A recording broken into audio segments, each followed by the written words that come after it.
So you're mainly a writer. So how do you is it difficult to make the transition from having everything written to kind of visualize it and have to actually shoot it?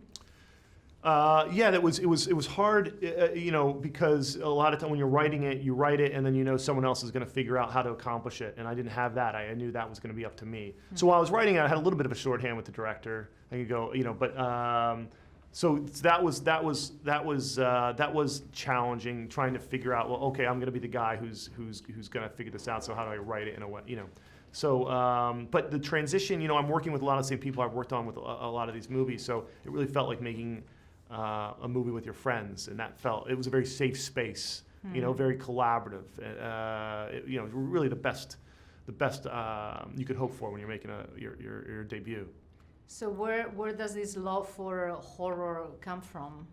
That's a good question. I don't know. I think it's I don't know what I grew up outside Philadelphia, which is steeped in history and ghost stories, and so I just always loved that stuff. I always thought there was a certain magic to it, and I love that sense of the unknown, and whether or not just does it exist, does it not, and but from a very, very young age I just always gravitated towards that. Have you ever experienced any paranormal thing yourself, or? No, we've had some strange events happen on set. A prop went missing. I had this voodoo doll that I was going to use on a shot, and we were going around looking for it 15, 20 minutes. Finally, someone finds it on the next stage, and it was burned. What? Yeah, so I didn't end up using that because I got freaked out. Whether that's supernatural or not, I have no idea. But things like that happen all the time on these sets. It's really creepy. Oh my goodness. Yeah. Wow. So after writing so many horror stories, how do you keep it fresh? How do you do it? It's it has to get to a point that's I don't know how. Yeah, well, working on these movies, we're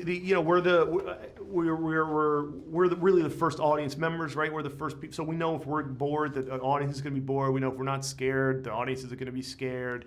And I think we share a sensibility. I think hopefully with the audience. So we try to invent and keep it fresh for ourselves, and hopefully that means we're doing that for the audience too.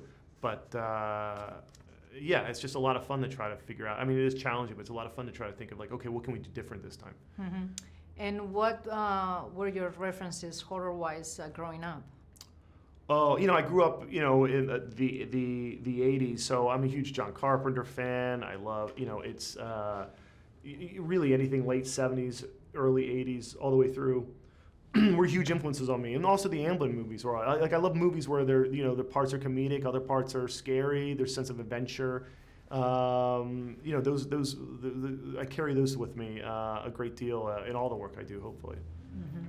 Any interest in trying some other genre at some point, or a romantic comedy? A romantic comedy. I mean, I love romantic comedies. I have some of them are some of my favorite movies are romantic comedies, but. No, I'm happy within the genre world right now, yeah. Cool. Yeah. Well, congratulations. Thank you very much.